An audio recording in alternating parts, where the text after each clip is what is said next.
bienvenidos a este conversatorio, a esta fiesta de aniversario de los 50 años de este edificio, del edificio central de AEU. Tenemos 5 invitados, 5 panelistas que ya están viendo sobre el escenario. Ellos son de izquierda a derecha. Rosario Castellanos, periodista, con mucha afinidad y vocación por la arquitectura. El arquitecto Marcelo Danza, actual decano de la Facultad de Arquitectura y Diseño del Uruguay. La arquitecta Laura Alemán, integrante del Instituto de Historia de la Arquitectura. El arquitecto Rafael Lorente hijo, que trabajó en el diseño de esta casa. Y Milton Antoniaz, seguramente el más conocido por todos ustedes, el Purrete, secretario general del sindicato, ex secretario general del sindicato y todavía compañero en ese día de jubilados. Hay muchos agradecimientos para hacer, por ejemplo, destacar la presencia aquí en la sala del expresidente de AEU, Raúl Varela, y también del compañero Juan Barbaruc, que fuera administrador general y muy querido compañero.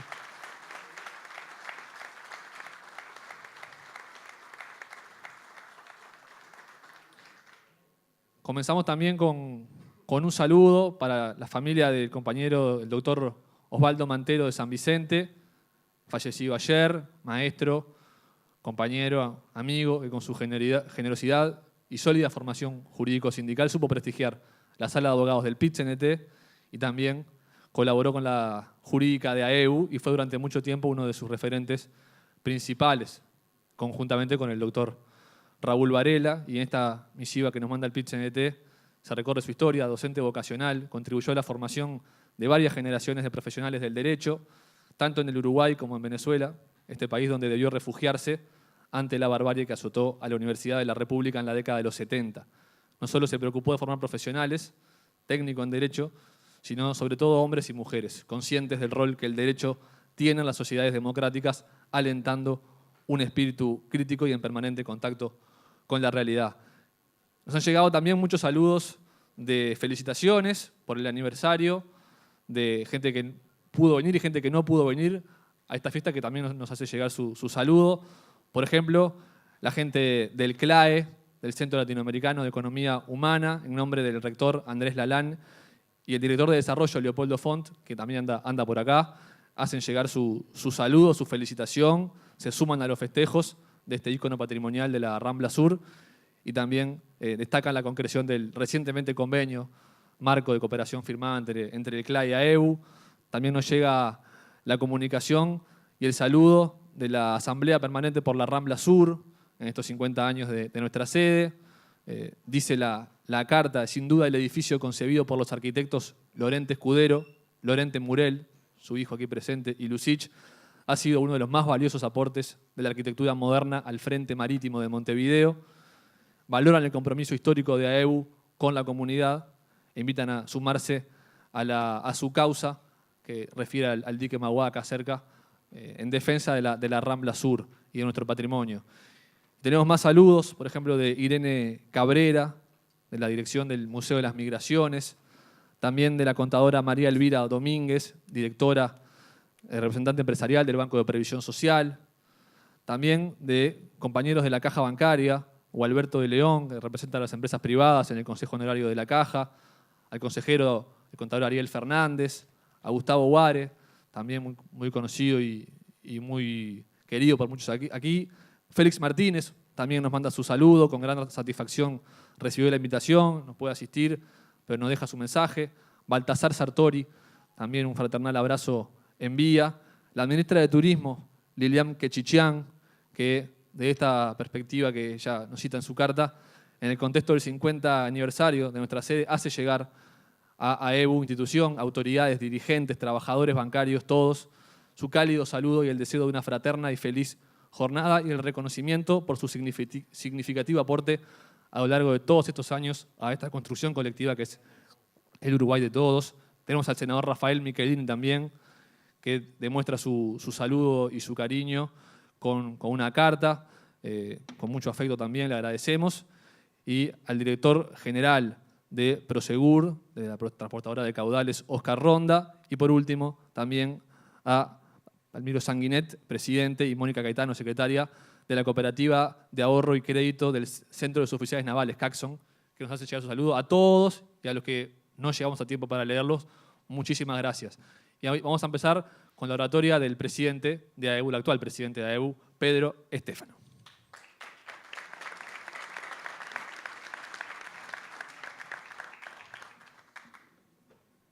Bueno, primero que nada, buenas noches a todos y a todas.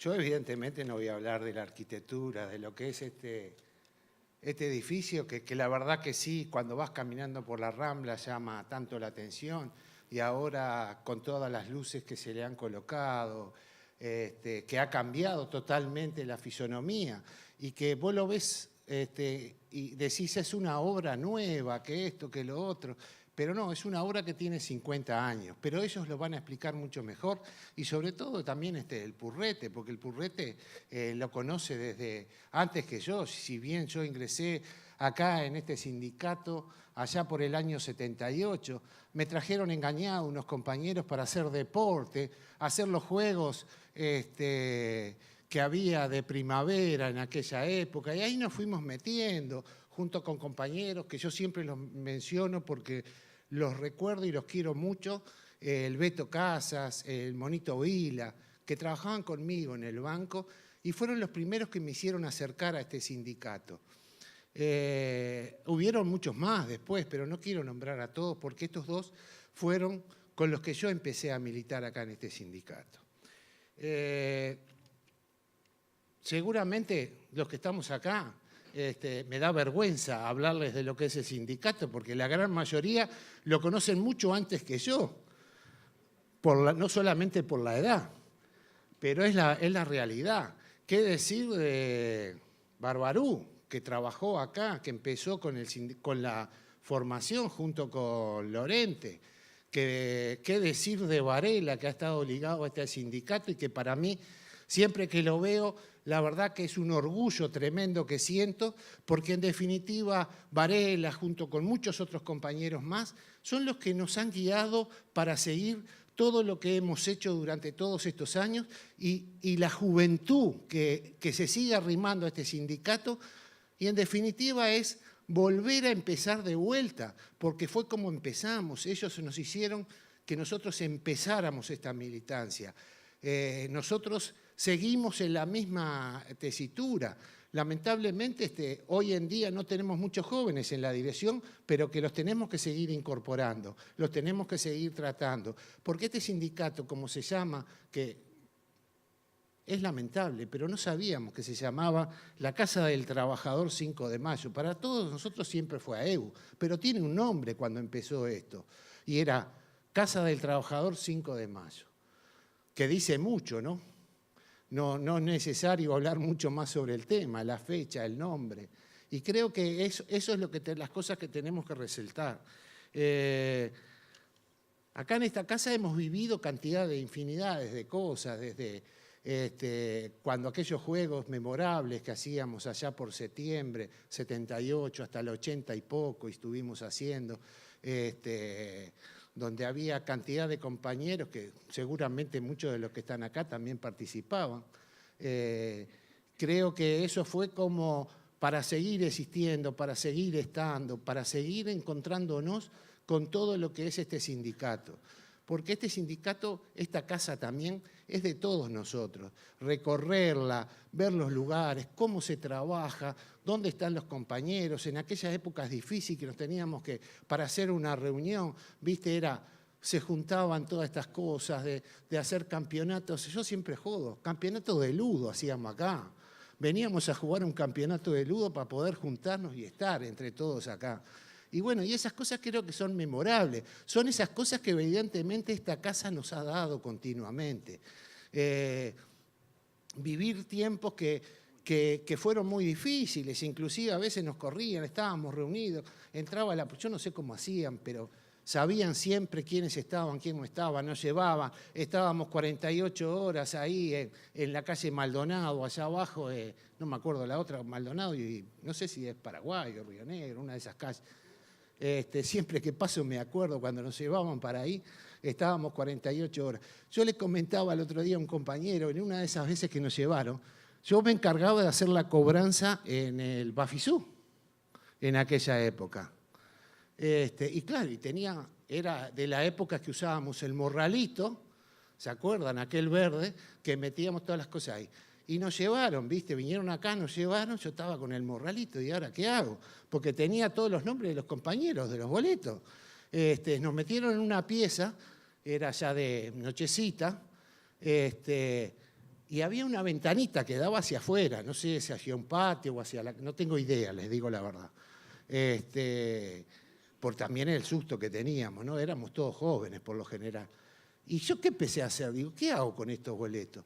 Y los empecé a masticar, ¿viste? Uno por uno y tirar para afuera. Me pasé toda la noche masticándolos, ¿viste? No les miento, es la realidad. Pero no quería que encontraran a todos los nombres de los compañeros que eran afiliados del banco, ¿viste? Son esas cosas que nos llena de orgullo, ¿viste? Después de todos aquellos cuando vinieron los chiquilines acá, cuando vino Alfredo Citarrosa, ¿viste? Cosas impresionantes que vivimos y que vivimos gracias a esta casa, ¿no? Gracias a lo que sentimos por esta casa, porque en definitiva es el lugar de encuentro, es la familia, lo que yo siempre me gusta hablar de la familia, ¿viste? Que son los que nos hacen seguir creciendo. Y esto es, acá se cría una familia en definitiva. Podremos tener discrepancias políticas, sindicales, yo qué sé, cantidad de cosas, pero trabajamos como familia, aunque últimamente hemos perdido esas cosas, ¿eh? Cuidado, ¿eh? Pero creo que tenemos que seguir tratando de que sigamos siendo una familia acá adentro.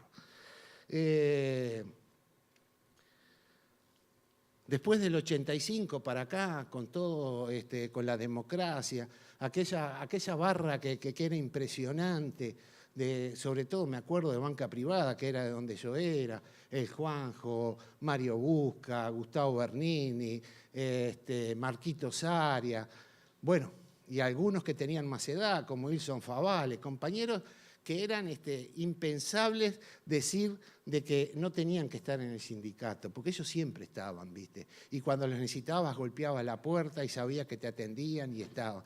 Y todo eso nos fue dando este sindicato y nos fue la realidad, cuando empezamos en el 85, cuando vino la democracia, con aquellos compañeros también, el Lalo Fernández, no me sale el nombre. El Pancho Rama, tantos otros, el Purrete Antoñaza. También, viste, yo que sé, hay cantidad de compañeros que es un gusto tenerlos acá, porque muchas veces aprendimos de tantos ellos, ¿no? Estoy viendo una cantidad de compañeros más que están acá, que no los voy a nombrar, pero hice algo genérico simplemente, pero que también estaban, ¿viste? Y vivían con el sindicato y estaban siempre continuamente acá.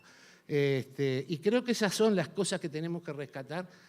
Es una arquitectura muy linda, sensacional, que todavía conserva como si fuera hoy en día, que lleva la forma como de la Rambla también, que nos hace en esa Rambla, como le llamamos ahora, la Rambla democrática, porque es de todos esa Rambla, no es de que unos sí, otros no. La Rambla la usamos todos, la festejamos todos, todos nos encontramos ahí, y que creo que tiene que seguir de esa manera, siendo la Rambla de todos nosotros.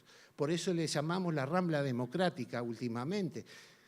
Pero que es el único lugar donde no tienen dueños, que el dueño somos todos. Y creo que eso es lo fundamental y que tenemos que seguir respetándolo. Y como un barco que por momentos tiene forma de barco, que sigue al mar con esas vistas impresionantes que tiene de todos lados. Y creo que eso lo lograron los arquitectos, las personas que estuvieron en aquel momento trabajando para que se hiciera realidad esto. Yo escribí acá en unas cosas que siempre, le voy a leer, siempre encontré en la sombra fresca de sus balcones, fumándome un cigarro, en verano o en el tibio sol de su En el tibio sol que baña los patios impresionantes que tiene este sindicato por diferentes lugares, ese patio de ahí que da sobre la calle Camacuá, donde muchas veces nos reunimos. Y creo que esas son las cosas que tenemos que seguir manteniendo y sobre todo proyectándonos hacia el futuro cada vez con un sindicato más fuerte, más responsable y sabiendo que esta es la casa no solamente de los trabajadores del sistema financiero, sino también de todos. Así que salud a todos los compañeros y gracias a todos los que han venido aquí a compartir este momento con nosotros y los dejo con una semejante mesa como esta. Gracias.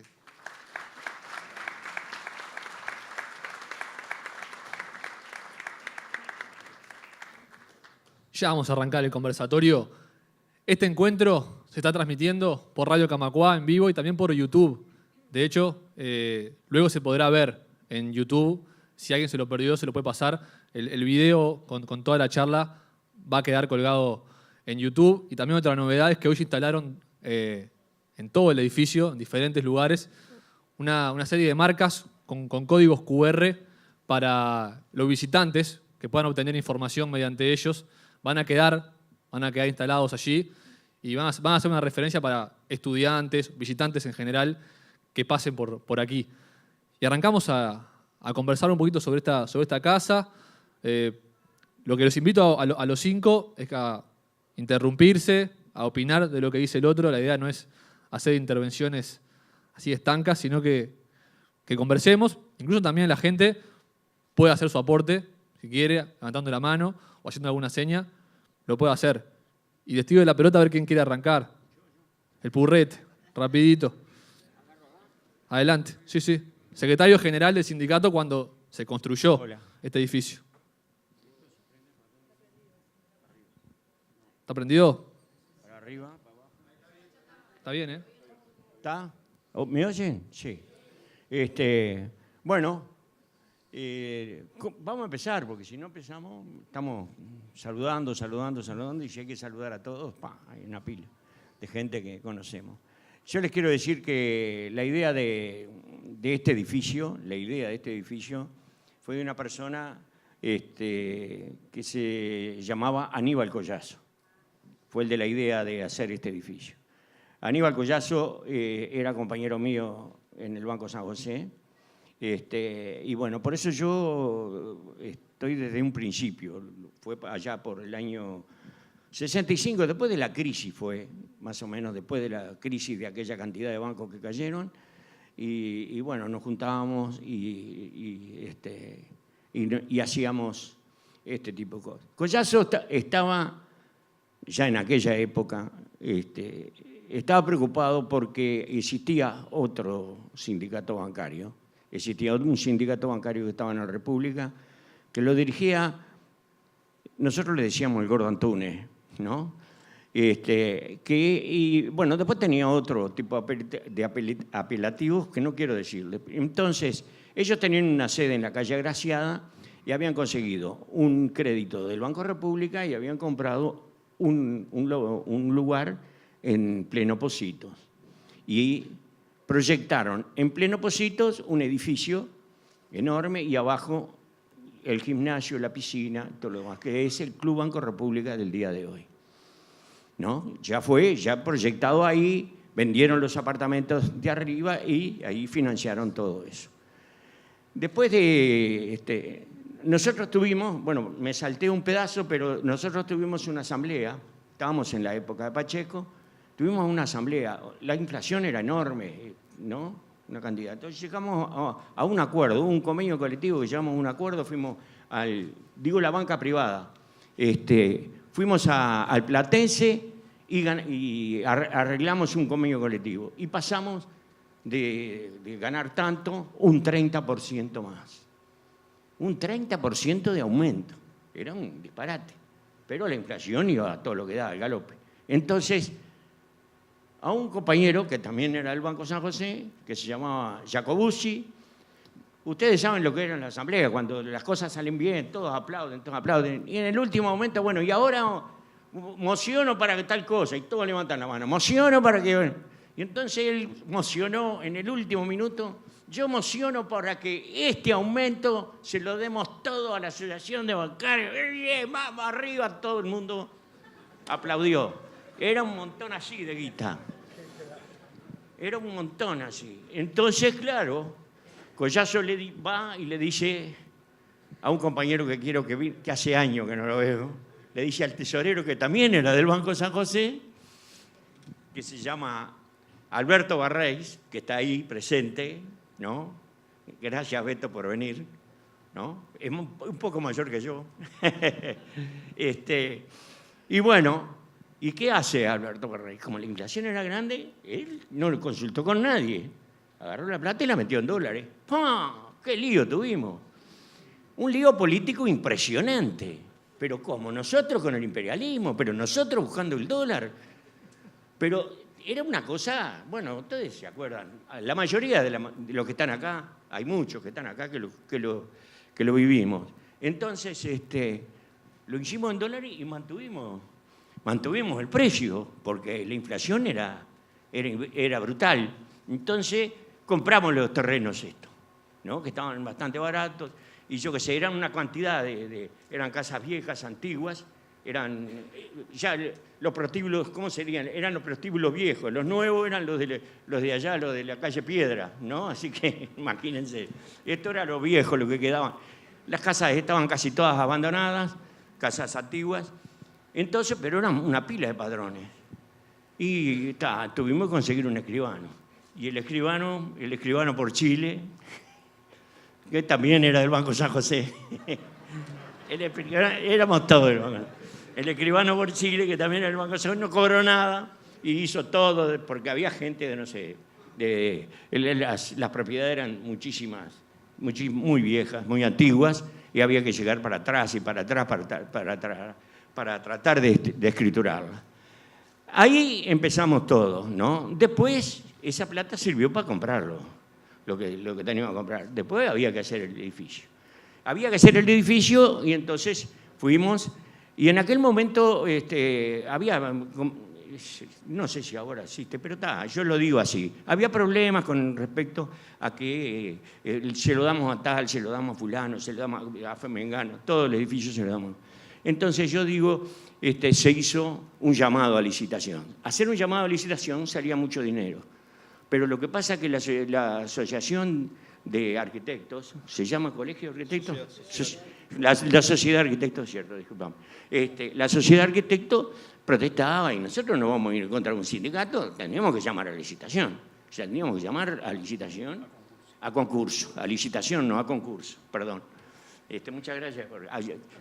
Estoy abierto a cualquier interrupción.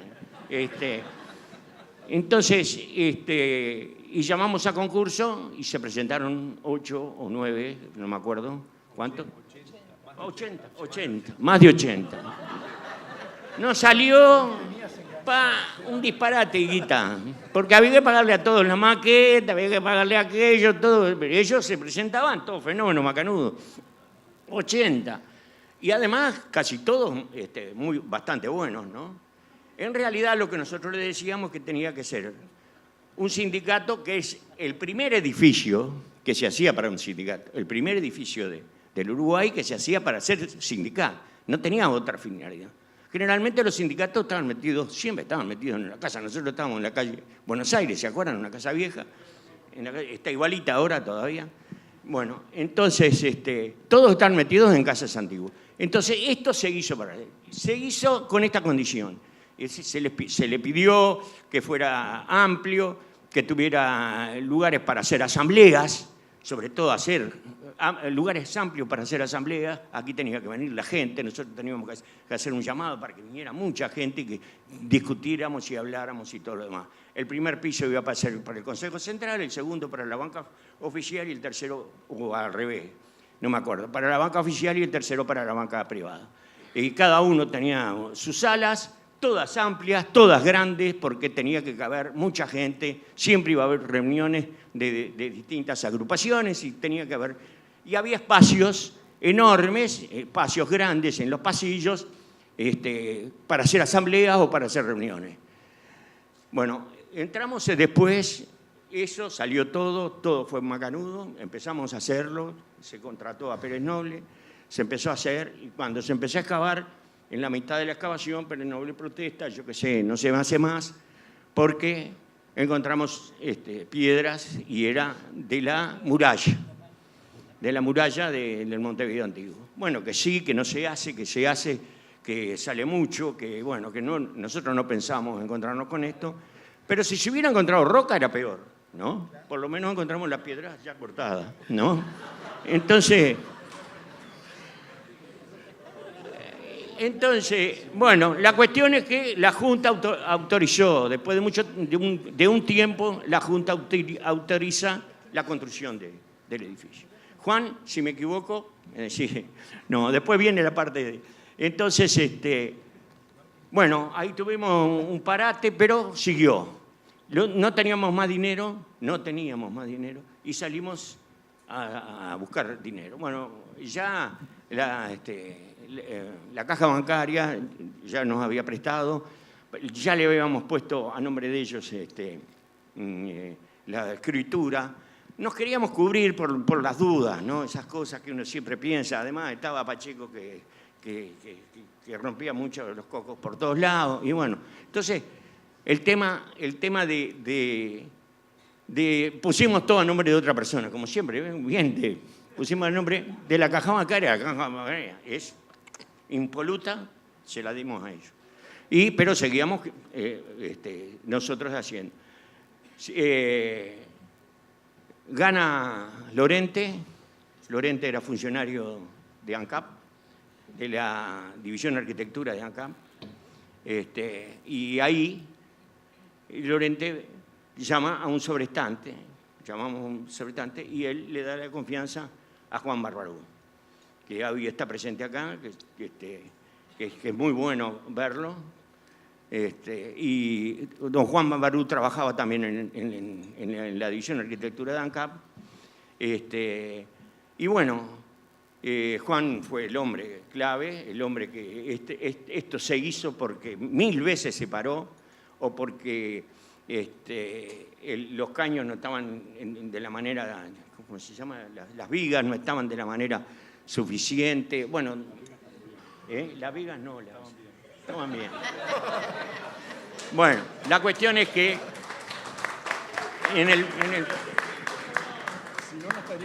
si no, no estaríamos acá. Pero les quiero decir que vamos a resumir un poco porque si no tiene mucho esto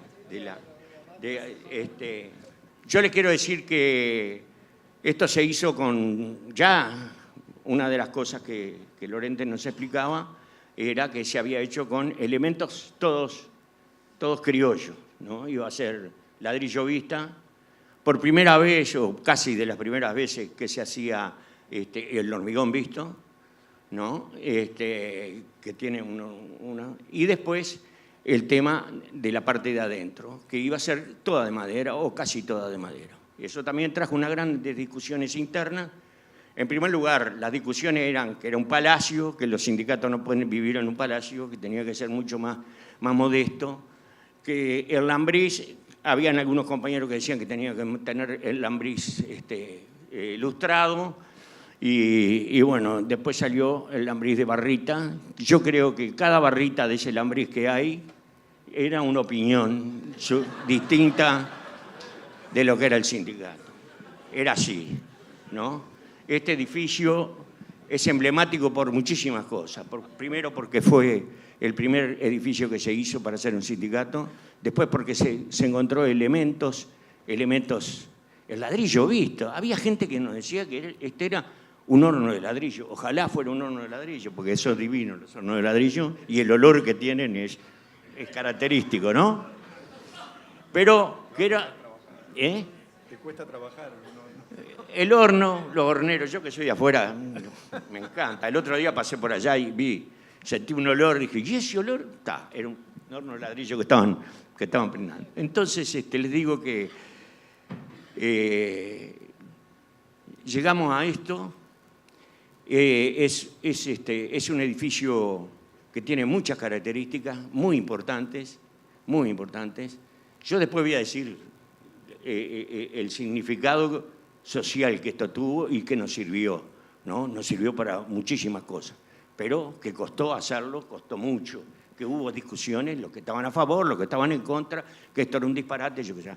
Cuando tuvimos que salir a hacer colecta, y era el famoso ladrillo, le pedíamos un ladrillo a cada funcionario, y costaba el ladrillo, costaba no sé cuánto. Si vendiéramos tantos bonos, podíamos poner tantos ladrillos más, yo qué sé cuánto. Todo eso que fue, gente que compró no sé cuántos ladrillos y algunos se le daba hasta certificado, ¿no? Había una especie de certificado que compraban tantos ladrillos. Algunos se ríe uno allá que sabe bien de esas cosas. También fuimos criticados, resulta que vamos a tener plata nada más que para comprar, ¿para qué nos va a servir todo ese montón de ladrillos ahí? Bueno, siempre hubo contra, siempre hubo contra. Y los hay todavía. Entonces, este edificio tiene dos cosas, la característica que tiene, pero tiene dos cosas muy importantes que yo se las he visto, que es el techo del gimnasio. No hay otro techo de gimnasio en Uruguay así, es un techo de gimnasio, y las paredes que tiene la piscina, que tiene unos tablones de hormigón, de alguna manera lo digo, que corre el aire, todo lo demás. Eso solamente un ingeniero lo puede haber hecho. Las bóvedas esas del techo, ni Antel Arena la tiene.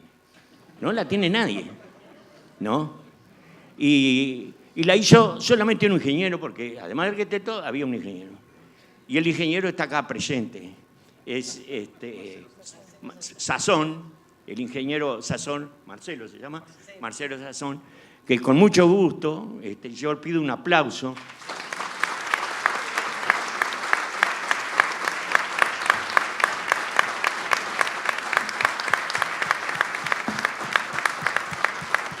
Porque los que disfrutamos de este sindicato, porque yo lo disfruté hace 60 años que lo disfruto, los que disfrutamos de este sindicato, disfrutamos de ese techo del gimnasio, disfrutamos de las paredes de la piscina, disfrutamos de todo eso. Bueno, por acá paro en la primera parte, después sigo.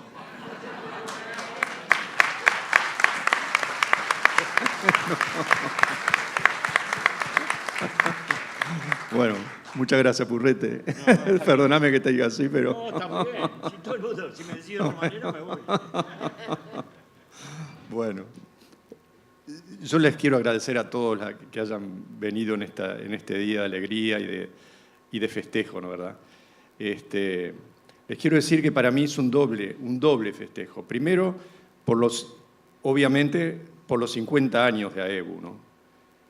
Y que coinciden exactamente con los 50 años de mi vida profesional. Este año cumplo 50 años de arquitecto.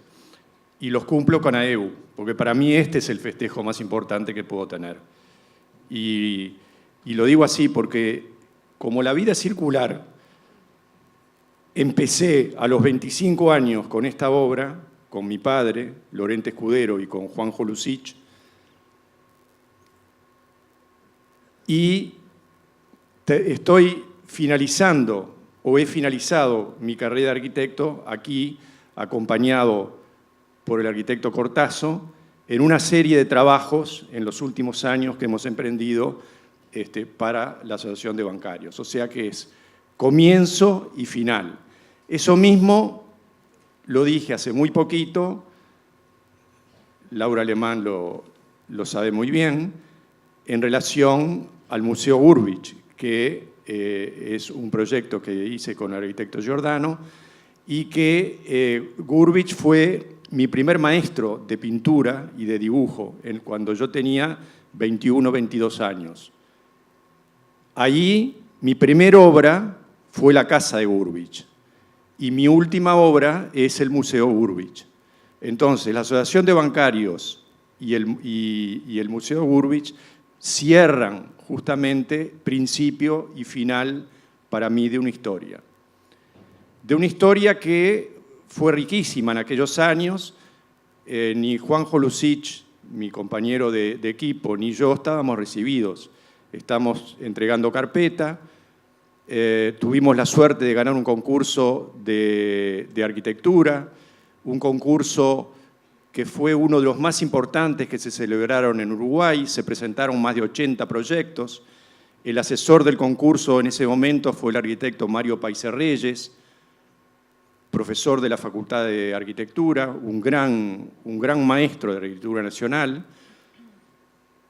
Hubo un jurado muy renombrado y bueno, y tuvimos la suerte de ganar el concurso. Y ahí, eso fue en el año 64. En ese momento mi padre era director de la Oficina Técnica de Arquitectura de ANCAP. Y Juan Barbaruc, que aquí tenemos presente, al cual me da una enorme alegría verlo hoy con nosotros, era dibujante de mi padre en la Oficina Técnica de ANCAP. Entonces, Barbaruc, recuerdo que nos dibujó todas las planillas de carpintería, porque el hermano de Barbaruc tenía una carpintería. Él dominaba absolutamente todos los detalles de carpintería, pero también de herrería. O sea, fue una figura para nosotros muy importante. Luego lo fue también para la Asociación de Bancarios, porque él fue sobrestante de obra durante todo el periodo de ejecución de la obra. Como hombre de confianza, se ganó la confianza merecida de los bancarios, y luego de ser sobrestante fue el primer administrador del edificio de AEU a partir del año 70 en adelante.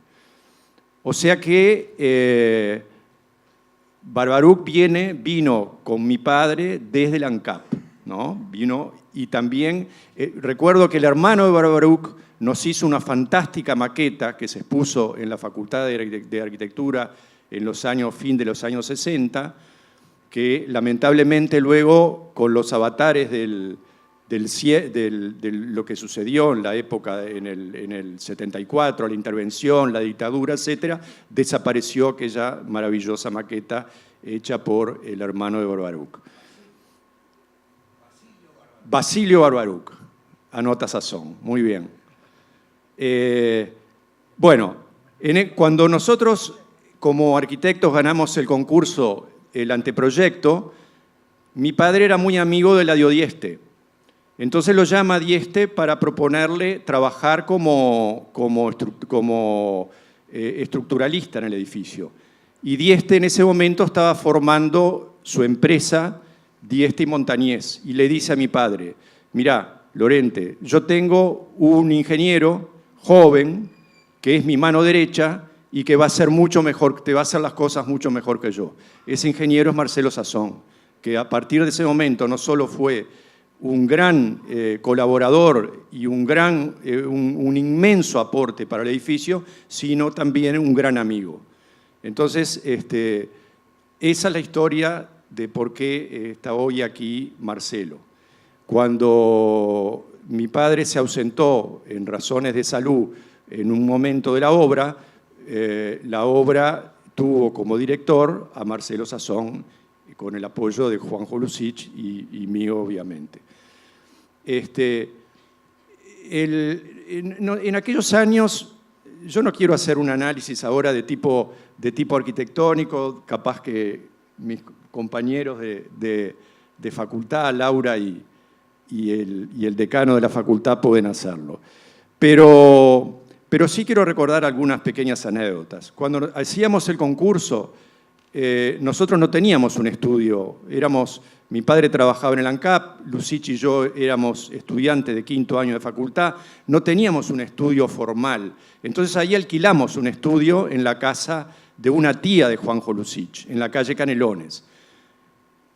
¿Y quién fue una de nuestras primeras dibujantes? Rosario Castellanos. Sí, Rosario Castellanos fue dibujante de este edificio, del proyecto de ejecución de este edificio. Entonces, no, ella es mucho menor que nosotros, pero muchísimo menor. Era una niña, pero una niña muy adelantada. Entonces, por eso estaba ya en la escuela dibujaba, y dibujaba muy bien. Entonces, Lucich, que era un tipo que tenía una pinta formidable y tenía unas chicas, me acuerdo Pilar Fedele, iban al estudio y le decías, bueno, ¿y cuánto me van a pagar? No, ellas trabajaban por trabajar con Juanjo nada más. Bueno, otra situación fue un día que Juan Barbaruc un poco le salvó la vida a mi padre, porque resulta que en el momento en que estábamos haciendo una de las losas del edificio, se estaba llenando una de las losas, un ingeniero joven de la empresa de Chapezón y Falco, era donde trabajaba Pérez Noble, era muy soberbio y en un momento se insolenta con mi padre, que era muy cascarita, ¿no? Entonces resulta que, no sé qué le dijo, lo trató mal. Y mi viejo le dijo, repítame lo que dijo, ingeniero. Y le dijo, no tengo, bueno, le dijo un disparate. Mi viejo tomó distancia, le encajó un derechazo a la mandíbula y casi el ingeniero se cae por los andamios. Creo que Juan Barbaruc ahí lo separó y fue, bueno, eso era un poco la pasión que uno ponía en las cosas, ¿no? Todos estábamos muy comprometidos con esta historia.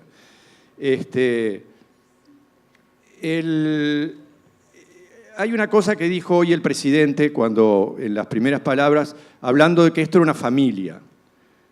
Y el edificio fue concebido justamente en términos de una familia, para una familia. Era la casa del bancario. Era un hogar para el bancario. No era un edificio donde se superponían actividades, que funcionara bien. Todo eso eso sí tenía que ser así. Pero aparte de eso, tenía que ser y expresar esa unidad entre los distintos bancarios que venían, ya sea por actividad sindical, gremial, por actividad deportiva, por actividad cultural. Entonces el edificio es un complejo de actividades, fue concebido como un complejo de actividades con un corazón. Ese corazón era el patio exterior y la doble altura que hoy de alguna manera ha desaparecido en razón de las nuevas funciones, pero que tenía como premisa que desde cualquier lugar el bancario pudiera ver a sus compañeros, unos realizando actividad sindical o actividad cultural o actividades familiares y sociales o deportivas. De modo que el edificio expresara esa complejidad, esas diferentes, ¿cómo podemos decir? Esas diferentes situaciones, funciones, que no de manera superpuesta, sino de manera integral.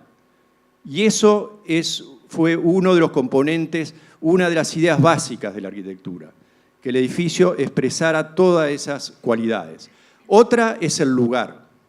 Era un lugar muy especial, es un lugar muy especial, de cara al mar, la Rambla, con un clima también muy característico, pero también en un barrio, de cara a un barrio, de cara al mar y de cara a un barrio. Entonces el edificio, por un lado, tenía ese vínculo con el horizonte marino, con el mar y todo su transcurrir, la salida del sol, la puesta del sol, el régimen de vientos, todo ese tipo de cosas. Y por otro lado, la interioridad, el barrio,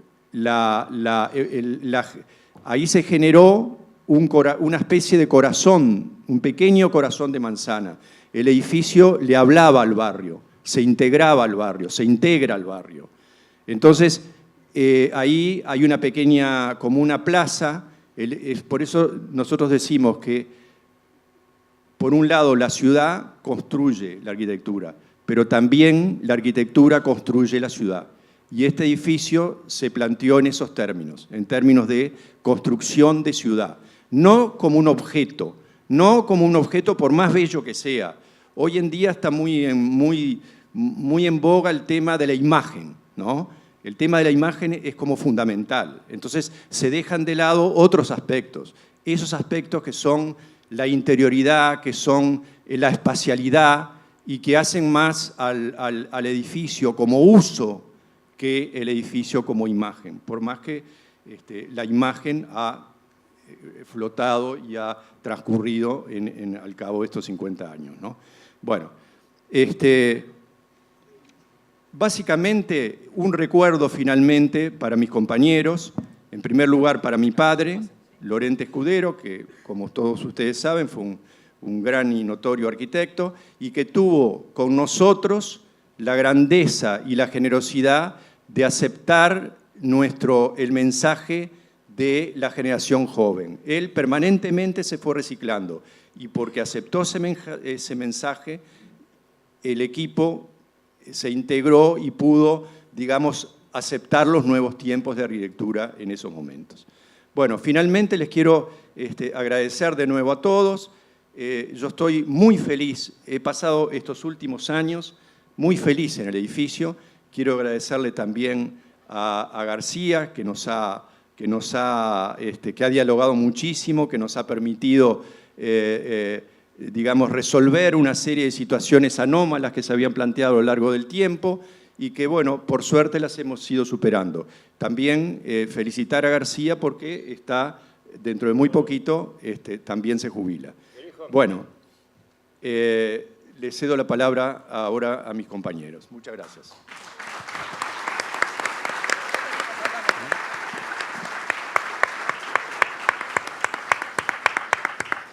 Yo soy consciente de que estoy invitada aquí como periodista por un espacio que en la radio tengo a partir de la iniciativa de Emiliano Cotelo, con Nacho como compañero ahora, aunque en otro programa, como Los Ojos de la Radio.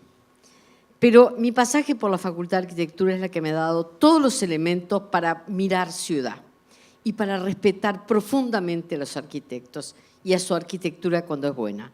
Yo por lo general no hablo de lo que no me gusta y son varios las obras que no me gustan, pero sí me siento con el absoluto derecho de hablar con aquellos que sé que han hecho las cosas bien.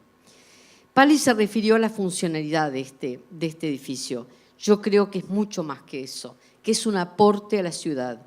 Si hemos hecho gala de que Montevideo tiene una rambla como elemento característico de su belleza, y yo soy una enamorada de Montevideo, creo que este es un aporte que agrega a esa rambla calidades que los arquitectos luego habrán de señalar con mucho más autoridad que la mía. Yo soy una convencida que esta es una ciudad muy injusta con los arquitectos porque son ellos los que han hecho ciudad, mucho más que todos los políticos cuyas calles, cuyos nombres aparecen en la nomenclatura montevideana.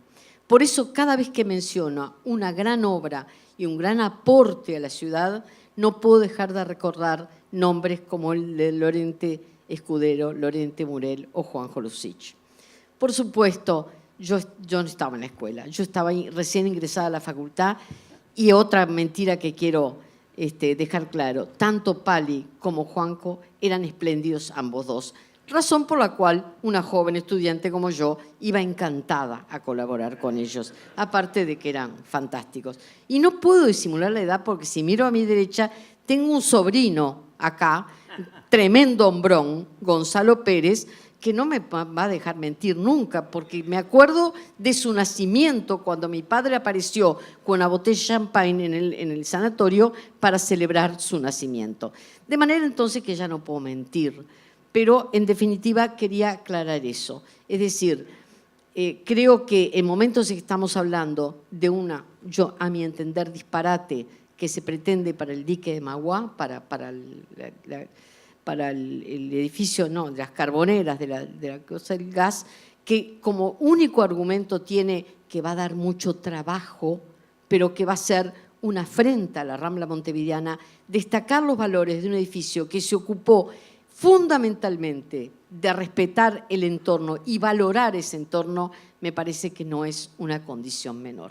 Creo que realmente merece una felicitación el gran Lorente Escudero, a quien conocí, un viejo cascarrabias por momentos, así que la anécdota corresponde exactamente a la imagen que yo tengo, y a 2 jóvenes a punto de recibirse que realmente ya se les veía que iban a ser grandes y a los cuales he seguido a lo largo de sus 2 carreras, a Pali desde su carrera de arquitecto y de su carrera de artista, y no he dejado de mencionar nunca ninguna de sus obras porque creo que es uno de los grandes que ha dado muestras de ello en la arquitectura y en la escultura del país. Marcelo Sazón, que acaba de hacerme el homenaje de haber sido alumno de mi padre y con quien yo trabajé desde todos mis sucesivos patrones, también él como ingeniero. De manera que es un honor para mí que me hayan invitado. Como periodista sí, pero mucho más como vinculada a la arquitectura, tengo un hijo arquitecto además, vinculada a la arquitectura desde siempre y una gran admiradora del trabajo de los arquitectos.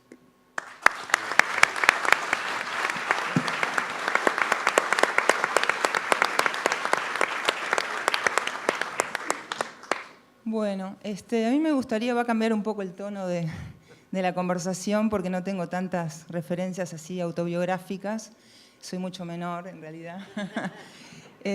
No, en realidad estaba pensando que el edificio cumple 50 años y creo que Marcelo y yo estamos ahí un poquito más, pero podríamos decir que casi que nacimos con el edificio, ¿no? Lo cual es interesante porque también en ese sentido me acuerdo que a los 18 años más o menos empecé a venir a esta sala, a Cinemateca, ¿verdad? Y ese es el primer recuerdo que tengo en realidad del edificio, de la cola ahí afuera, ¿no? En el frío, en el año 85. Pero quería hablar sobre todo del marco histórico, digamos, del modo en que este edificio es representativo de un modo de ver, de pensar y entender la arquitectura. El concurso es del año 64 y no es un momento cualquiera en la historia de la arquitectura uruguaya, porque en los años 60 se empieza de a poco a cuestionar algunos modelos, algunos emblemas, digamos, de los años 50, ¿verdad? Eso en sintonía con un pensamiento internacional, ¿verdad? Empiezan a llegar algunas críticas a cierto dogmatismo moderno, lo que se llamó el movimiento moderno, ¿verdad? A ciertas fórmulas que en ese momento se ven como muy abstractas, como muy rutinarias, digamos, como muy ajenas al lugar, ¿verdad? Y algunos arquitectos empiezan a promover otro tipo de sensibilidad, una arquitectura más sensible al lugar, ¿verdad? A las condiciones climáticas, a las condiciones de identidad de donde se implantan. Y creo que este edificio es muy representativo de eso. Y decía lo de la fecha, porque en el año 64 ya hacía tiempo que el arquitecto Le Borgne había hecho su casa propia, que era un emblema, digamos, de ese modo distinto de pensar la arquitectura. Y era justamente un emblema para el llamado Núcleo Sol, que era un grupo de arquitectos que se formó justamente a inicios de los 60, que Lorente, que Pali integraba, y creo que Lucich también, y vos también, bueno, perfecto.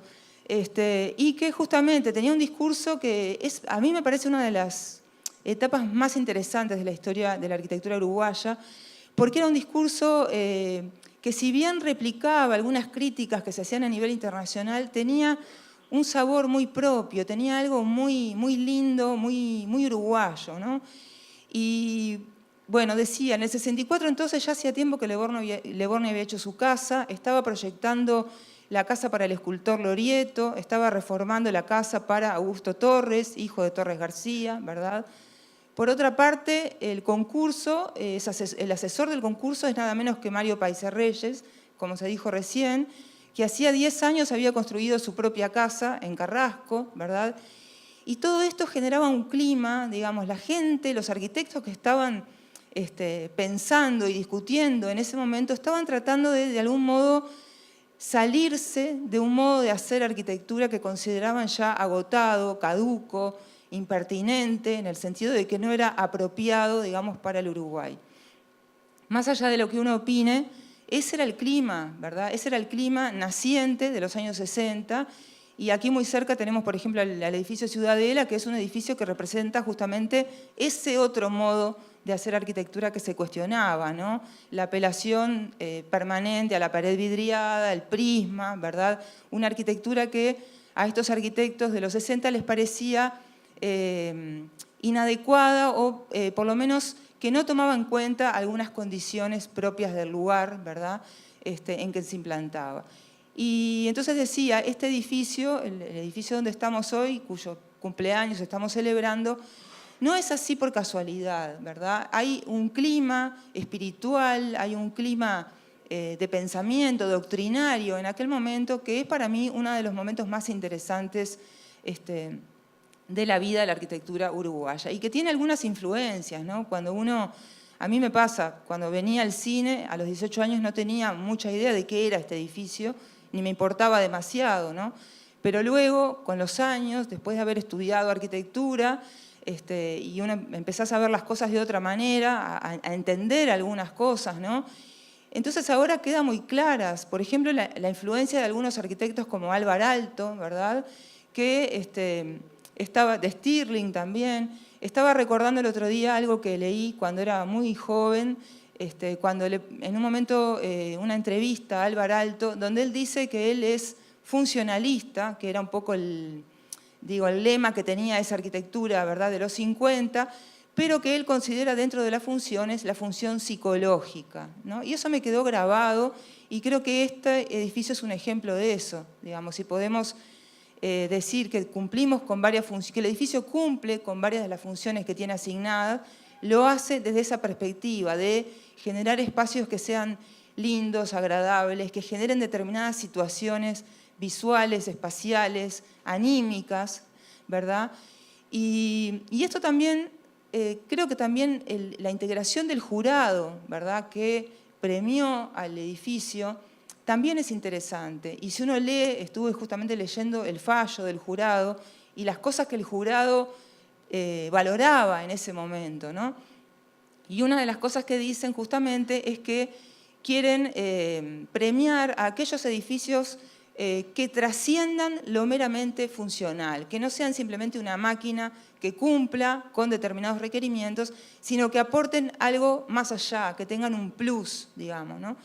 Y por supuesto que ese es uno de los elementos por los cuales le dan el premio a este edificio, ¿verdad? Porque el jurado, bueno, habla de la implantación, habla de algunas cosas que decía recién Pali, ¿verdad? El norte y el sur, es decir, el tener la Rambla Sur con ausencia de sol y por otro lado tener el norte hacia el otro lado, a donde el edificio debía abrirse y generar un acceso, como lo hace, ¿verdad? Con esa pequeña plaza que es muy urbana, ¿verdad? Que pertenece al edificio, pero que es también de la ciudad.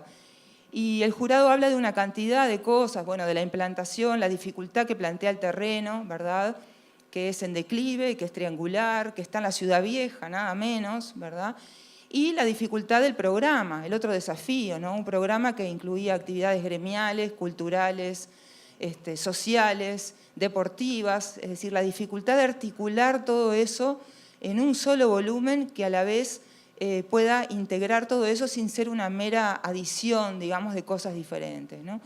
Entonces me parece que es interesante tomar un poco de perspectiva y ver al edificio inscripto, digamos, en ese clima espiritual tan particular, donde empiezan a aparecer entonces justamente la huella de algunos arquitectos impresionantes como Álvar Aalto, por ejemplo, que no por casualidad tampoco empieza a generar sus adeptos, ¿verdad?, aquí entre los uruguayos, en medio de ese clima de crítica a la arquitectura anterior, ¿verdad?, a la arquitectura moderna, al canon, digamos, o al dogma de la arquitectura moderna, que además había tenido una expresión muy clara en la facultad con el plan de estudios del año 52, ¿verdad?, y con una mirada bajo la cual la arquitectura era simplemente una especie de correlato directo de los fenómenos socioeconómicos, ¿verdad? Bajo esa mirada sociologista, digamos, la arquitectura dejaba de tener peso por sí misma, digamos, y era simplemente una deducción, como una traducción directa y debía serlo, no solamente lo era, sino que la idea era que la arquitectura debía simplemente cumplir con esas demandas sociales, ¿verdad?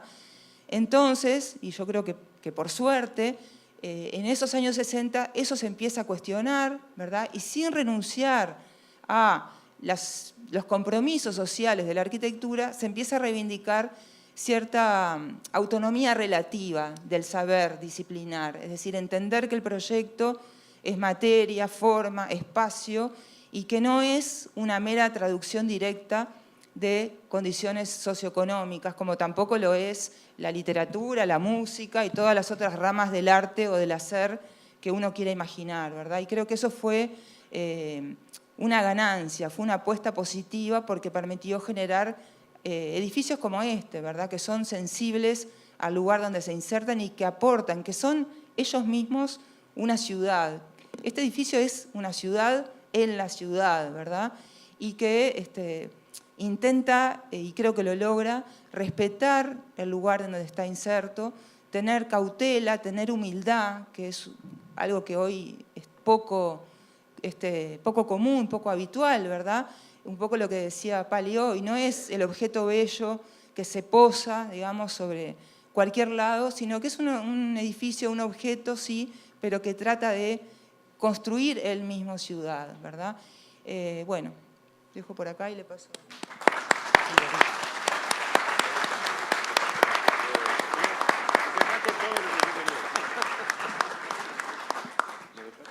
Bueno, buenas noches.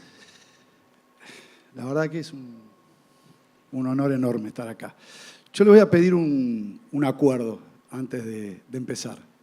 Yo sé que me invitaron porque actualmente soy el decano de la Facultad de Arquitectura, Diseño y Urbanismo de la Universidad de la República.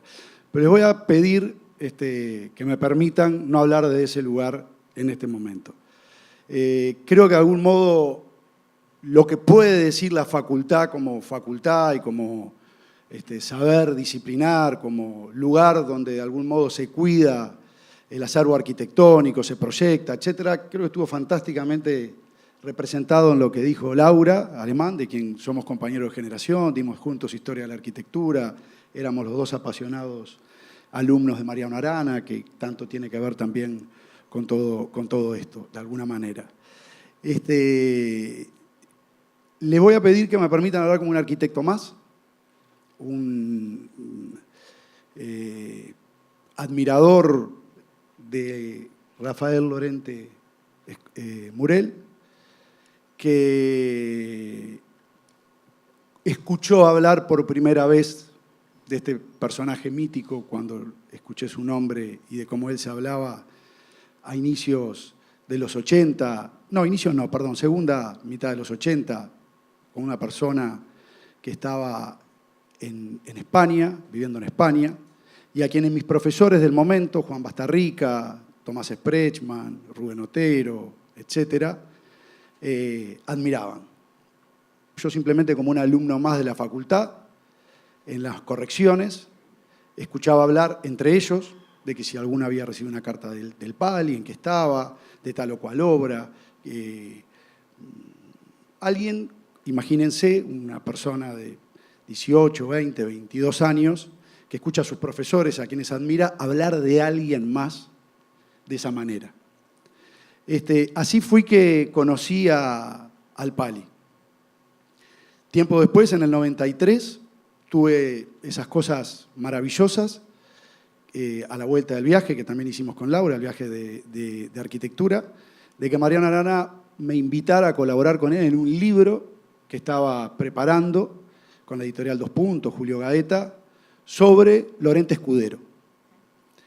Entonces, tuvimos que ir con Mariano, fuimos con Mariano, ya nos invitó a la casa del Pali y de Vilma, que era muy cerca de la Facultad de Arquitectura en aquel momento. No recuerdo si era un sábado o un domingo, recuerdo que era un día que no se trabajaba, de mañana. Pasaba Vilma con una nenita que o había nacido, estaba por nacer en ese momento. Y fue mi primera conversación con el Pali. Entonces, quiero que me permitan no hablar del decanato de la Facultad de Arquitectura, que insisto ya estuvo más que bien representado en Laura, sino en alguien que quiere de algún modo reflexionar junto con ustedes sobre una serie de cosas a partir de lo que genera que estemos festejando los 50 años de un edificio. Lo primero, ¿qué es un edificio? Les preguntaría. ¿Qué es? donde hoy estamos? ¿Y por qué festejamos un cumpleaños en un edificio? ¿Qué simboliza? ¿Qué es? Yo creo que un edificio es un cuerpo antes que nada, y es un cuerpo que representa cosas. Y cuando te escuchaba hablar, Purrete, confirmaba cada cosa de esas que ustedes sentían y decían. Es el cuerpo de AEBU, ¿no? O sea, y qué desafío para un arquitecto construir un cuerpo. Es el cuerpo de AEBU.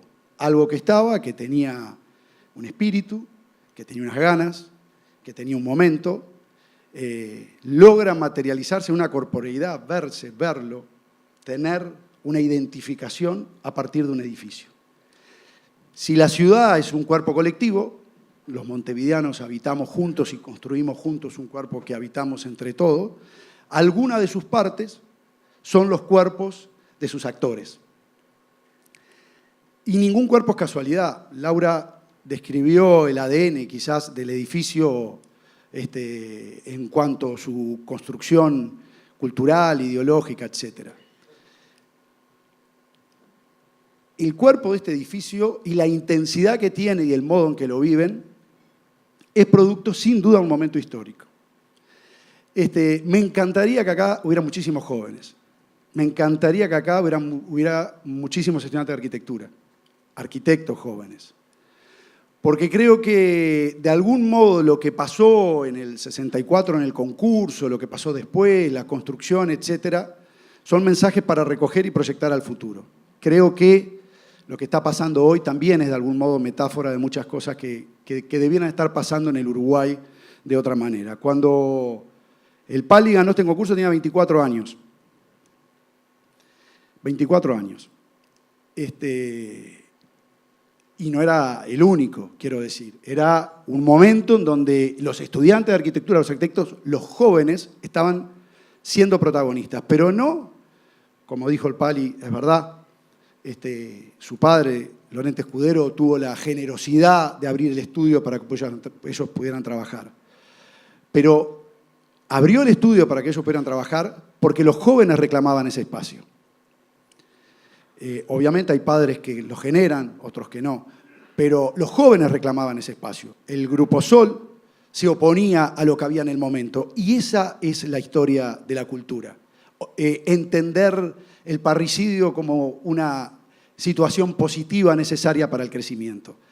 El Núcleo Sol no es casualidad. Lógico que en el ambiente internacional estaban pasando cosas que ponían en crisis la arquitectura del momento, como sistemáticamente pasa en la historia de la cultura, no solo de la arquitectura. Algo aparece como novedad, crece, se consolida, se difunde, se hace insoportablemente abarcativo, mata el pensamiento, reproduce soluciones y aparece un grupo de jóvenes, normalmente jóvenes, que hartos de esa situación empiezan a pensar otras cosas y a ver otras cosas. Eso era lo que estaba pasando en ese momento. Era lo que estaba pasando en ese momento en el mundo. No es casualidad que AEBU estuviera pensando también en hacer su sede. En el 68 sabemos lo que pasó en Francia y lo que pasó en el mundo. Y entonces, y por eso quizás prefiero hablar como persona que piensa la ciudad por su profesión y no como decano, porque eso me obligaría a mantenerme dentro de un cierto discurso. Yo prefiero convocar a pensar cómo se construyó este edificio. Y el discurso peligroso que el repetir una misma versión de la realidad puede dar a futuro si no la reinterpretamos. El edificio construye ciudad, dijo Rosario, todos dijeron. Y está bien, construye ciudad. El edificio demolió ciudad, tiró ciudad abajo. Tiró casas, muchas, prostíbulos que probablemente hoy serían patrimonio y que llenarían las... Esto también, que es la clave de lo que está diciendo Rosario, y a eso voy, que el patrimonio se construye muchas veces animándose a echar mano a lo que hay. Aparecieron murallas. No sabía estas, me encantan. La verdad, me estoy aprendiendo muchísimo. Aparecieron murallas, hoy se pararía la obra. El edificio respetuoso de la ciudad, yo lo escuché durante años mucha gente cuestionar sobre el ladrillo en la Ciudad Vieja. La pertinencia o no del ladrillo en la Ciudad Vieja, el único edificio de esas características dentro de la Ciudad Vieja. Dentro de las discrepancias que se construye la cultura, y tenemos que animarnos, me parece, a discrepar, a cambiar ideas, como se hacía en los 60, como se hacían en esas asambleas, como se hacía en aquel momento en donde los jóvenes reclamaban ese espacio, que permite que hoy estemos festejando los 50 años en un edificio de estas características que efectivamente es patrimonio, pero que no podríamos construir hoy.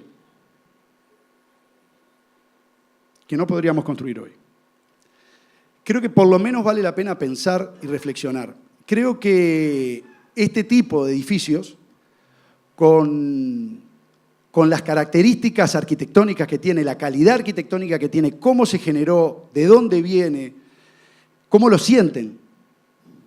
Yo me recordaba el título de un libro muy famoso de Le Corbusier, el arquitecto más importante del siglo XX, que se llamaba Cuando las catedrales eran blancas. Y hablaba de las catedrales góticas, que nunca fueron blancas, pero que eran blancas en el sentido que representaban una sociedad. La sociedad construye sus catedrales, necesita construir sus catedrales. Y mientras las construye, tienen ese resplandor de una sociedad que construye su cuerpo y que sacrifica, igual que comprando ladrillos uno a uno, generaciones enteras construyendo una catedral porque quieren que tenga la torre más alta, recortarse en el cielo, ser más altos, esa cosa que es tan humana de siempre. Entonces Le Corbusier decía, las catedrales fueron blancas en aquel momento, decían en el inicio del siglo XX, hoy son grises, vetustas, viejas. Tenemos que construir nuestras catedrales, tenemos que hacer nuestro futuro, tenemos que construir nuestro futuro. Creo que este edificio lo que convoca, los 50 años de AEU, lo que convoca es a entender ese mensaje. Y la verdad que creo que ese ha sido el mensaje que por lo menos yo sentí que transmitían estos profesores que tenía también, insisto, admiradores de Rafael Lorente. Para mí, sinceramente, es un enorme orgullo poder estar compartiendo hoy esta mesa. Y más si el Pali dice de qué hace la reflexión esta del edificio que empieza y termina, y lo que medianamente un poquito conocemos al Pali sabemos que no te creemos, pero no importa, por suerte, mejor así. Probablemente el campo del pensamiento y del arte también le haya dado esa capacidad de reconversión y de seguir y de trabajo siempre con jóvenes. Entonces, creo que lo que tenemos que rescatar cada vez más de ese momento, de esa arquitectura que representa también este edificio, es esa capacidad de discutir, de apasionarse, de discrepar, de construir, de demoler, de proyectar, de ser permeable, de entender lo que está pasando dentro de la sociedad y dentro del mundo de la cultura contemporánea. Este edificio era radicalmente contemporáneo en su momento. Quiero decir, tenía la crítica de quienes no profesaban este modo de ver la arquitectura de ser un edificio a imagen y semejanza de la vanguardia de aquel momento europea, como bien dijo Laura. Y es necesario también que exista esa necesidad y esa pujanza de los jóvenes. En la Facultad de Arquitectura es lo que intento hablar más con los estudiantes. Cada vez que aparece un proyecto nuevo de estos que son tan polémicos, solemos escuchar muy poco qué piensan los jóvenes sobre eso. Hay unos cuantos referentes culturales que difunden su visión, que está muy bien. Normalmente con sólidos argumentos, difícilmente refutables, porque se paran en un lugar donde contraponen lo bueno y lo malo, y siempre ahí gana lo bueno, como aquella canción de Leo Maslía, ¿no? De abre la muralla y cierra la muralla, pregúntale qué quieres, si es algo bueno, déjalo pasar porque es compañero, si no, no lo dejes pasar porque... y se necesita la versión de los jóvenes, la opinión de los jóvenes, lo que hoy tienen 20 y pocos años, lo que van a vivir la ciudad dentro de 50 años. ¿Qué es lo que quieren hacer? ¿Cómo ven? ¿Cómo la imaginan? ¿Por qué la imaginan así? Igual que hizo el Pali en el 64, cuando con 24 años ganó un concurso de arquitectura junto con Lucich y con Lorente Escudero, obviamente, claro que sí. Ganó un concurso de arquitectura que era una bofetada a la cultura arquitectónica del momento. Demolió una serie de cosas que había aquí que obviamente iban a ser sustituidos por algo bastante mejor. E implantó un edificio de ladrillos así donde el ladrillo no era oportuno. Y que hoy celebramos, festejamos sus 50 años y tenemos como patrimonio, merecido patrimonio de esta ciudad. Muchas gracias.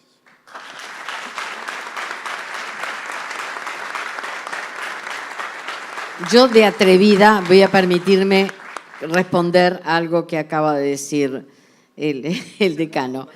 En primer lugar, yo creo que los jóvenes están dando que hablar y se están presentando y ganando concursos internacionales dando cuenta de que sigue dando criollos el tiempo. Pero un elemento fundamental que también se tuvo acá es que el concurso público es el que ha dado los mejores resultados en todas las obras. Y hoy por hoy, en muchos casos, un nombre importante nos impone por su sola voluntad y porque encandila al encargado, nos impone de pronto un proyecto que no condice con lo que se está pidiendo. Entonces, una cosa es, yo no defiendo cualquier patrimonio, creo que se ha hecho muchas mejores cosas a partir de cosas que hoy por hoy ya no podrían considerarse. Y cuando planteé el tema del dique Maguá, las carbonerías están destruidas. Pero también recuerdo el proyecto que el propio Pali tenía cuando se pensaba hacer ahí el Museo del Tiempo y que hablaba de que era mucho más importante lo que había por hacer con eso que hoy vemos desde la Rambla sin techo a partir de verdaderos valores. Pero estamos hablando, insisto, de un proyecto que pudo haber sido mejor del que ahora se plantea. Y vuelvo a poner el acento en que los mejores resultados se obtienen cuando se llama a concurso, como lo hizo EBU, para que un buen jurado defina lo que en definitiva es mejor para cada caso. Así que, y espero que algún día saquen esa terminal de ómnibus que me parece una falta de respeto a este edificio, porque realmente esta es una ciudad que se da el lujo de tener cementerios y terminales de ómnibus con vista al mar. Es un disparate que no puedo dejar de decirlo, quienes me escuchan, pero no hay ningún argumento, me parece realmente una falta de respeto, todos los ómnibus parados enfrente a este hermosísimo edificio. Urrete, ¿tenés algo más para cerrar? Sí, tengo más. Yo, qué casualidad, yo había escrito unas cositas para tener orden, pero después cuando agarré el micrófono hablé de cualquier cosa. Yo dije, yo escribí aquí, aunque pensamos que teníamos todo planeado, la realidad nos desbordó, como en el caso de la guardería y atendiendo a los niños. Esto nos viene bien, me viene bien a mí. Como la vida nos sorprende ahora, ¿no? En el caso mío, intentamos encarar, creo que está el Rolly por ahí, intentamos encarar la casa de los cuidados de nosotros, de los viejos, ¿no? Vamos a ver, que eso es para el futuro, ¿eh? Vamos a ver qué hacemos. Esas son de las cosas que yo tenía claro. Que me imagino el futuro de crecimiento, como ver atender a todos los jóvenes.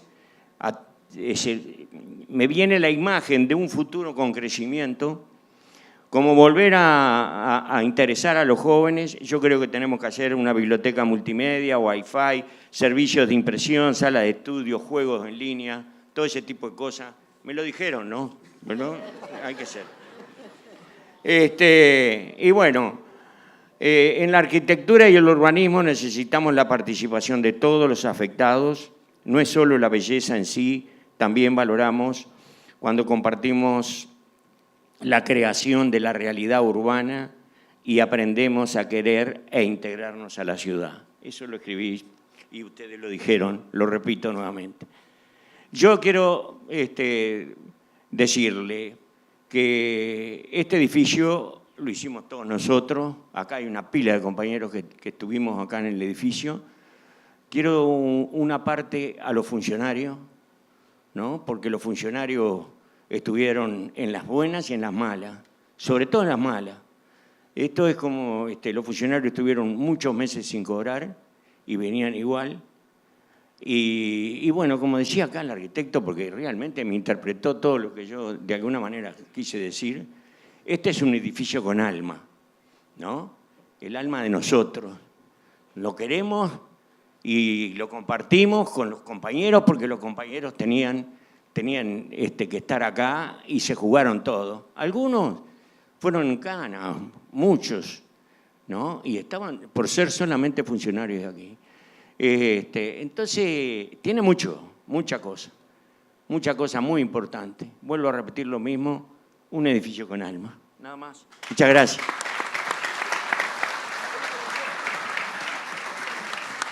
Me consta que el alma de los bancarios está aquí, pero quiero agregar que también mi alma está aquí.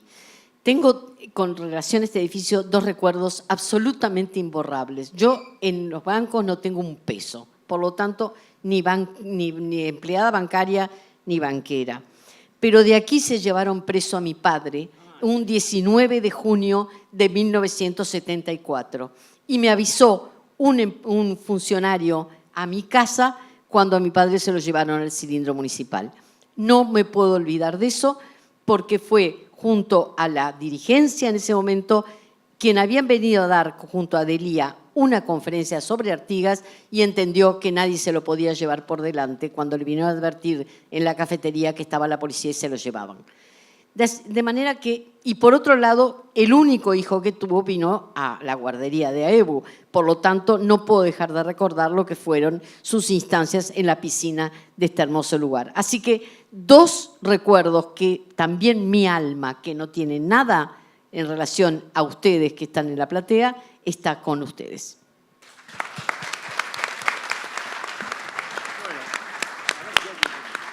¿Algún comentario más, alguna intervención más de los panelistas? Sí. No, quería agregar algo con relación a la noción de alma que se está manejando para los edificios, que me parece muy buena, que se puede manejar también para la ciudad, ¿no? Que muchas veces cuando nos planteamos discusiones sobre el patrimonio, ¿no? ¿Qué es patrimonio? Porque no todo es patrimonio, y a veces es una idea bastante esquiva, ¿no? Difícil de sostener o de fundamentar. Creo que tiene que ver con esa idea del alma, porque el patrimonio se define, por ejemplo, se puede definir por la belleza de algo, por la historia, ¿verdad? Pero también y sobre todo creo que se define por el amor que la sociedad le tiene a determinado bien. Entonces, me parece que ese es un argumento que, aunque parece un poco etéreo, digamos, creo que es muy válido. Decir que, bueno, algo es patrimonial, como por ejemplo el Palacio Salvo, que a muchos nos puede parecer bastante feo, o podemos pensar que históricamente no tiene mucho valor, pero ¿por qué es patrimonio montevideano? Porque es una imagen icónica de Montevideo, porque es algo identitario que los montevideanos de algún modo queremos, ¿no? Pasa lo mismo con la Rambla, pasa lo mismo con muchas otras piezas de Montevideo. Entonces me parece que hay que reivindicar también eso, el tema del consenso, del arraigo social, que este edificio también lo tiene, que creo que es patrimonio, como decía Rosario, también y sobre todo porque es un edificio querido porque quienes lo usan, quienes lo visitan y por quienes lo aprecian, digamos, ¿no? Bueno, eso. Muy bien. Si no hay más comentarios de alguien de la platea, pasamos a la cantina. Gracias, Rosario. Marcelo, ¿hay? Vamos a arrimarle un micrófono. El ingeniero Sansó. Bueno, en primer término Sazón. quiero agradecer los elogios recibidos y quiero dejar un último testimonio porque Pali me comentaba, mirá que somos los únicos sobrevivientes. Parece mentira que por el transcurrir del tiempo nos hemos convertido, nos ha dado ese título de sobrevivientes. Para mí este edificio forma parte fundamental de mi vida y de mi carrera profesional. Hoy es un hecho muy frecuente que desde poetas a escritores y filósofos se empeñen en resaltar la importancia de los recuerdos de infancia en el resto de la vida. Y para mí este edificio son los recuerdos de mi infancia ingenieril. Yo cumplí unos años más que Pali, tengo 62 años de profesión. Por lo tanto, como ese comienzo fue aquí en este edificio, me permito dirigirles unas breves palabras. Cuando Pali me comunicó que se iba a realizar este acto, me dijo, mirá que tenés que acompañarme y contar alguna anécdota de las muchas que hubo durante la construcción. Bueno, me pareció estupendo, pero le voy a fallar a Pali. Voy a contar una anécdota, no de la construcción, que hay muchísimas, muchísimas, pero sí una anécdota muy reciente, de hace un par de años. Hace un par de años, más o menos, Pali me invitó a venir al edificio para ver algunos problemitas que siempre hay, se desprendían las plaquetas de grés y otro tipo de problemas. Y tuvo la feliz ocurrencia de invitar a Mariano Arana como un amigo y vinimos los tres a hacer esa recorrida. Y en esa recorrida yo empecé a contar algunas anécdotas de esas que me pedía Pali. Y en particular a mí siempre me impresionó, y ustedes lo ponen en la carátula del folleto, ese volumen curvo donde estamos ahora. Estamos acá en el teatro y tenemos la biblioteca y está la cabina de proyección y todo. Ese elemento que es fundamental en el proyecto, yo tengo el privilegio de que todas las tardes cuando me voy del estudio paso por allí y lo veo con las distintas estaciones del año, con las sombras. Y es inenarrable lo que siento, la emoción que siento. Y justamente yo les contaba lo que había sido para mí el proyecto de este sector del edificio, que confieso, Pali recordaba cómo participé en esto, y cuento una anécdota de Lorente Padre, porque realmente es admirable. Era un hombre tan estricto que me llama y me dice, yo tenía muy pocos años, estaba en mi infancia ingenieril, y me dice, mire, me recomendaron su nombre para proyectar la estructura de este edificio, dice. Yo creo que, mire, me dice, me saqué la lotería porque en un concurso donde participaron tantas decenas de profesionales, me dieron el primer premio. Me dice, y entonces quiero ver qué puedo innovar. Y a boca de jarro me dice, ¿se anima? Y bueno, ¿qué iba a decirlo? Me tiré al agua, fue el comienzo de mi carrera profesional. Y la primera cosa que me impresionó era ese volumen curvo.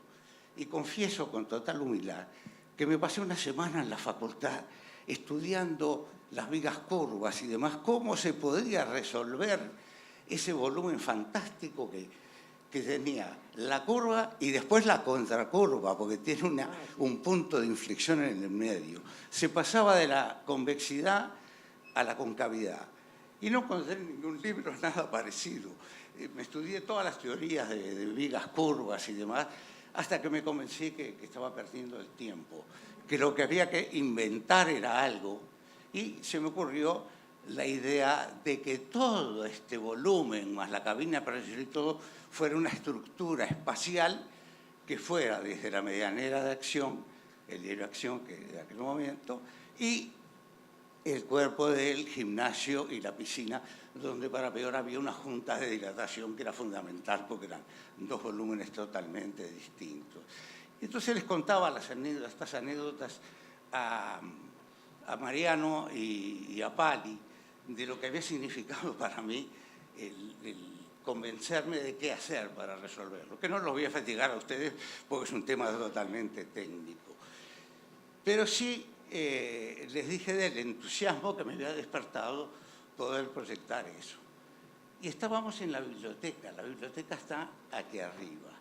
Es un lugar que siempre me impresionó. Y yo les contaba esta anécdota. Y entonces una señora que estaba allí, de pronto se acerca y me estampa un beso y me dice, ah, usted participó de esto, lo felicito. Y entonces me empieza a contar que era bibliotecaria. Mire, yo hace 20 años que trabajo acá en este edificio y usted no se imagina lo que es esto. Todo lo que usted dijo es exacto sobre la calidad de este espacio. Y entonces me empezó a decir, fíjese, una persona que hace 20 años que está trabajando en un lugar que de repente en otras ocasiones a uno le empieza a decir con resignación, mire lo que tengo que hacer encerrado siempre acá. Todo lo contrario, me llevó hacia el fondo y me dice, usted no se lo imagina lo que es cada día recorrer este espacio con la parte curva y entonces que me van anunciando ya el misterio, que es retirar un libro de la biblioteca.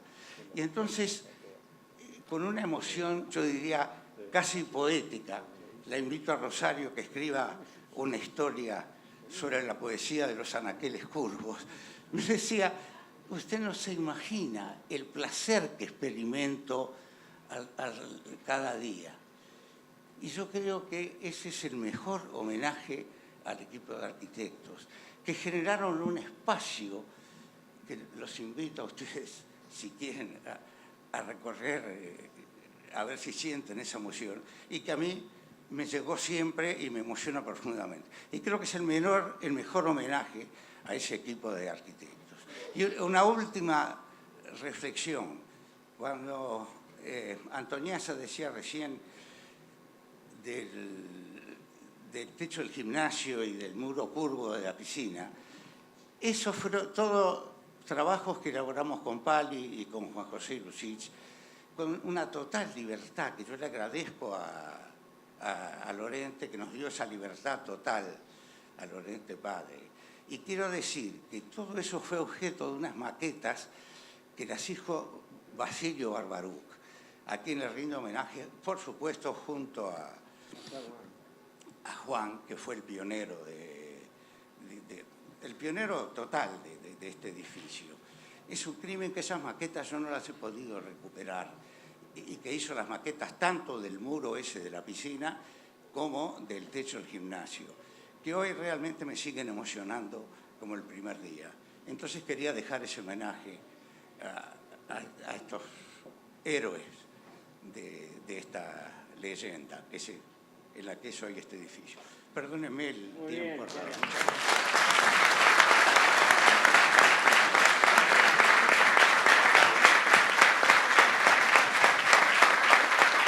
Muchísimas gracias. Gracias, Rosario, Marcelo, Laura, Rafael y Purrete, por haber conversado este rato. Y en la cantina, otro lindo rincón del edificio acá abajo, seguimos con un brindis, seguimos festejando el 50 aniversario. Gracias.